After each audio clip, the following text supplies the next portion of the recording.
Sony Xperia 10 Mark IV ini HP yang harganya sekarang udah murah banget ya, dari 6 juta cuma 1 jutaan, tapi bisa dibilang ini HP cepet marah karena cepet panas. Gimana sih performanya di tahun 2025? Apakah masih oke? Yuk kita langsung aja review si Xperia 10 Mark IV.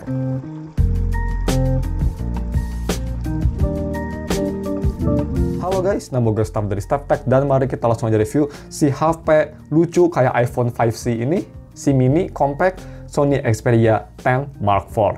Seperti biasa, untuk harga dan speknya seperti apa? Harga sendiri ini hanya ada varian 6GB RAM, internal 128 tapi dia ada microSD expansion di kiri. Dan untuk harganya gue beli di harga 1,7 juta. Ya cukup murah lah ya, jadi seperti HP entry level bisa dibilang kelasnya. Kalau misalkan kalian mau beli HP ini, gue bakal taruh linknya di deskripsi, sama seperti wallpaper si Yuno juga. Untuk masalah sinyal bagaimana, sayangnya untuk HP Sony limbah kayak gini, sinyalnya nggak bisa di-write, ini sinyalnya tidak permanen, jadi rawan keblok. Bisa dibilang kira-kira sekitar 1 bulan lah rata-rata ya kebloknya tuh, jadi keep in mind aja, gue bakal review HP ini sebagai perspektif HP kedua. Untuk spek sendiri bisa kita lihat dia pakai Snapdragon 695 yang cukup oke untuk zaman sekarang pun. Punya layar OLED tapi nggak high refresh rate. Dan juga dia punya baterai yang cukup di 5000 mAh baterai. Cukup besar ya. Desain dan display. Desain sendiri, desain belakang ini sama seperti Xperia 10 lainnya. Full terbuat dari plastik tapi nggak seperti plastik murahan kayak di Xiaomi atau Poco ya. Rasanya lumayan solid. Gue suka finishnya juga simple, matte. Gue suka warna purple-nya, karena gue suka warna purple. Desainnya simple, gue suka desain Sony, dia simple banget, nggak on your face banget kameranya gitu ya. Nggak pamer-pamer kamera segede badak, tapi speknya jelek kayak iQOO Z10. Ini masih kayak gini, oke. Cuma untuk desain sendiri dia ngikutin gue feelingnya sama iPhone 5C kalau misalnya kalian ingat, tapi dia nggak glossy ya. Sedangkan untuk desain depan, dia khas HP Sony, atas bawah masih ada bezel tebal untuk si speakernya di bawah. Tapi untuk desain depan sih, ini ya gue nggak komplain lah. Desainnya memang kelihatan tua, tapi khas HP Sony sih bisa dibilang. Untuk display quality, dia pakai OLED display dan OLED-nya cukup bagus, cukup vibrant, enak dilihat, view angle bagus. Dan untuk visibilitas di bawah sinar matahari pun ini bisa cukup terang, bisa kita lihat ya. Masih bisa lah, ini dalam keadaan cloudy masih bisa usable. Sedangkan untuk haptic dan sensitivitas, haptic dia powerful hapticnya padahal, tapi gue rasa dia masih kualitasnya masih agak sedikit kurang premium, tengah-tengah antara premium sama murahan, tapi powerful banget kok, jadi udah lumayan enak. Sensitivitas, HP Jepang biasanya nggak ada masalah, HP ini juga nggak ada masalah ya. Responsif banget, nggak ada masalah karena dia juga pakai stok Android sih. Biasanya kalau HP pakai stok Android nggak ada masalah. Terus bagaimana untuk biometrik? Dia sendiri pakai fingerprint yang posisinya ada di kanan, ya khas Sony again.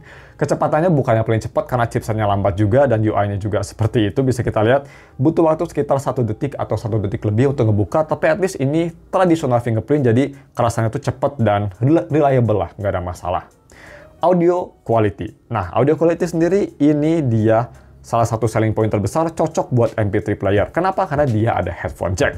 Posisinya di atas dan kualitasnya gue bisa bilang cukup oke lah. Usable untuk harga 1 jutaan. Gue coba pakai Truth Ear Zero Bluetooth. Aneh banget namanya. Crinacle. What a weird name. Gue pakai IM itu, nggak butuh power banyak, tapi dia volumenya udah harus cukup keras ya, di sekitar 80%. Tapi yang gue suka dia volume stepnya banyak, dan kualitasnya ini jauh ke arah bassy. Ini bakal ngebuat suara IM kalian atau headphone kalian lebih ngebass. Itu yang gue rasa sih. Tapi vokalnya masih jernih, dan instrumen masih oke lah separasinya, walaupun agak sedikit mundur gitu rasanya. Seperti itu. Dan untuk speakernya, dia itu speakernya mono sayangnya. Ya sama seperti Xperia 10 lainnya, hanya mono, tapi dia front facing. Tapi gue bisa bilang dengan confident untuk kualitas speaker mono ini salah satu yang terbaik. Kerasa kenceng banget, ini bisa keras banget, nggak ada distorsi, suara vokal masih kerasa bulat ya, nggak cempreng. Instrumen juga masih oke. Soundstage untuk mono cukup impresif, tapi memang yang gue rasa overall suara agak sedikit muffled. Yang untuk lebih detailnya, ini dia sampel speakernya. Check it out.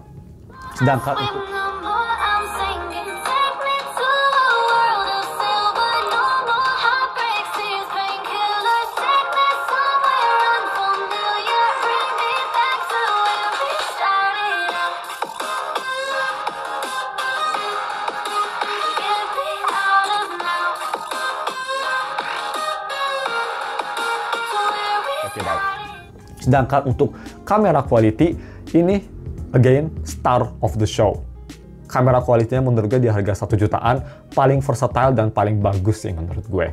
Jadi untuk kamera belakang dia punya setup triple kamera, yes triple kamera, main kamera 12 megapiksel, ada optical mass stabilization, mantap ya. Kamera kedua ini 8 megapiksel telephoto 2 times dan kamera ketiga di 8 megapiksel ultra wide, bisa nge-record video di Full HD sama kayak kamera depan itu di 8 megapiksel juga. Bagaimana kualitas fotonya? Untuk kualitas foto si telephoto dan ultra wide menurut gue sih decent di harganya ya, bagus dan cukup versatile, masih bisa nge-retain detail yang oke walaupun dynamic range-nya agak kurang bagus sama gambar agak sedikit kurang jernih aja menurut mata gue. Tapi star of the show-nya ini main kameranya. Main kameranya bagus banget ini menurut gue sih untuk harganya. Khas HP Sony, natural gitu ya, nggak over vibrant, clear, dan enak dilihat. Tapi kalau misalkan kepepet harus pakai ultrawide, ini masih oke juga kok. Nggak seburuk ultrawide yang ada di HP lain yang hanya dipasang untuk biar nambahin spek aja gitu. Ini cukup decent lah ultrawide sama telefotonya.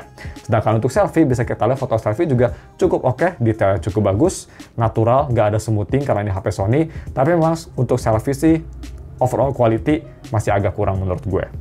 Nah, terus bagaimana untuk video recording? Video recording HP ini bisa nge-record sampai Full HD, dan kita langsung lihat tes kualitasnya ya. Ini dia video recording di resolusi Full HD 30 fps. Kalian bisa nilai untuk mikrofonnya, karena menurut gue mikrofonnya kualitasnya lumayan bagus loh. Check it out. Oke guys, jadi ini dia video recording pakai resolusi Full HD 30 fps di Sony Xperia 10 Mark IV. Bisa kita lihat kualitasnya dia lebih ke natural. Exposure agak sedikit overexposed tapi it's okay lah. Kalau misal kita mau coba fokus ke bunga, ya oke lah kualitasnya di harga 1 jutaan ya. Ultra wide seperti ini bisa ganti, cuma emang nge-lag banget, dan telefoto seperti ini. Maksimum zoom dia ada di 10 kali. Seperti itu. Dan ya, acceptable lah untuk harganya. Langsung aja kita ke gaming performance yang surprisingly pretty good. Oke, terus untuk si gaming performance, ini salah satu yang gue agak sedikit gak expect. By the way, kalau misalnya kalian ingin lebih lihat gaming performance lebih detail, gue udah upload seperti biasa yang lebih detail kemarin di channel ketiga gue bakal taruh linknya di deskripsi, atau kalian bisa visit channel ketiga gue ya, ada di deskripsi juga. Oke, summary-nya untuk gaming performance, gue seperti biasa ngetes Wuthering Wave di Septimon, dan overall, ini untuk Snapdragon 695 ditambah lagi ini HP cepet panas ya, cukup oke lah. Gue bisa main di Septimon, open world gitu, muter-muter, gak combat ya, hanya exploring aja. Di FPS, 40 FPS itu di low setting semua, ultra low setting. Kalau misal combat bisa turun sampai 20, tapi for some reason masih lumayan responsif karena layarnya dia responsif, jadi masih enak gitu untuk gaming. Untuk daily commission sih, Wuthering Wave masih enak, tapi kalau misal kalian main kayak Whimpering Waves, Hologram, Tower of Adversary, gue nggak rekomen. Karena stutteringnya itu bikin gak nyaman dan bikin impossible untuk dapat 3 star atau S-rank di Whimpering Waves. Oke, next, bagaimana untuk main rhythm game? Ya, ini enak banget ya, HP-nya compact, Sony, jadi nggak ada touch isu sama sekali, dan main di low setting masih smooth banget, 60 fps bisa kita lihat. Itu gue agak sedikit pusing aja, gue habis sembuh dari sakit, jadi nggak bisa full combo, tapi ini layar responsif banget sih, one to one lah dibanding sama Apple kalau misalnya mau dibandingin. Sedangkan untuk si UI experience, UI-nya dia pakai stok Android. Ini salah satu aspek yang gue suka banget dari Sony ya. Dia pakai stok Android, pure stok Android, nggak dimodif-modif kayak misal Motorola.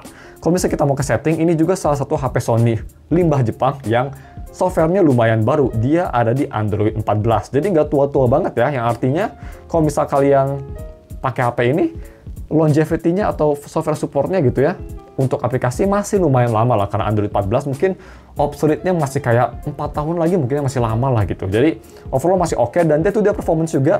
Kalau misalnya kalian hanya dipakai untuk sosial media, MP3 player, nonton YouTube gitu, masih smooth, enak, walaupun harus agak nunggu dikit lah gitu, tapi masih enak lah gitu, nggak stuttering, nggak bikin nyebelin lah menurut gue. Ini sebagai perspektif gue selalu pakai HP flagship ya, jadi dia masih oke. Ini berkat chipsetnya yang masih oke juga, dan juga berkat softwarenya yang enteng banget karena pakai stok Android.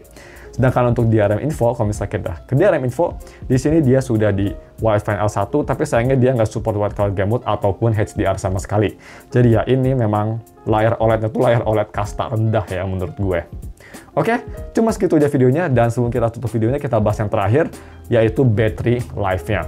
Battery life-nya ini menurut gue salah satu selling point terbesar juga dari HP ini. Jadi banyak yang nggak cuma dari kamera, dari headphone jack, tapi dari baterainya juga ini lumayan bagus.